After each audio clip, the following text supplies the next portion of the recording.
За премиерот Ковачевски најголемото поскапување се случило по празникот Илинден. Затоа цените од 1 август ќе бидат репер за најавеното поевтинување. Од следната недела околу 50 прехранбени производи, најголем дел со ДДВ од 5% ќе добијат за околу 10% пониски цени.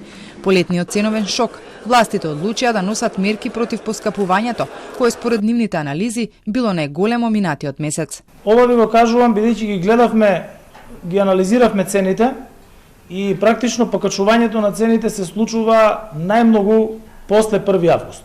Затоа ова го зедовме како репер, меѓутоа тоа не значи дека нема да бидат земени и другите елементи, како што кажавте и месец јули во текот на анализата, што значи дека анализата се прави и сметам дека до крајот на викендот таа ќе биде завршена.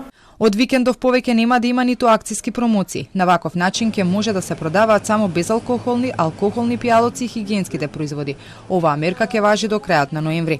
Од ССМ пак со став, со мерките се доцни. Требало да се донесат веднаш кога престанале да важат претходните, за да не им се остава толкав простор на трговците да ги договараат цените и да се доведеме во ваква ситуација. Според нивните анализи, над 120.000 работници во земјава заработуваат само за скромна трпеза. Овие лица работат за минималец кој изнесува нешто над 20.000 денари, пари кои се потребни само да ги покријат трошоците за храна и пијалоци во месецот.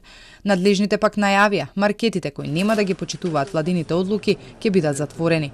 Министерот Бектеши со документ ќе бара од неговиот колега директорот на државниот пазарен инспекторат Трајковски да издава решенија, пломбира и затвора објекти.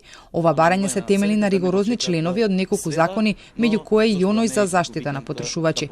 Во текот на летото цените значително се зголемија, особено кај овошето и зеленчукот. Според анализите во изминатиот период продуктите кај нас поскапеле за 46%, а во Европа само за 11%.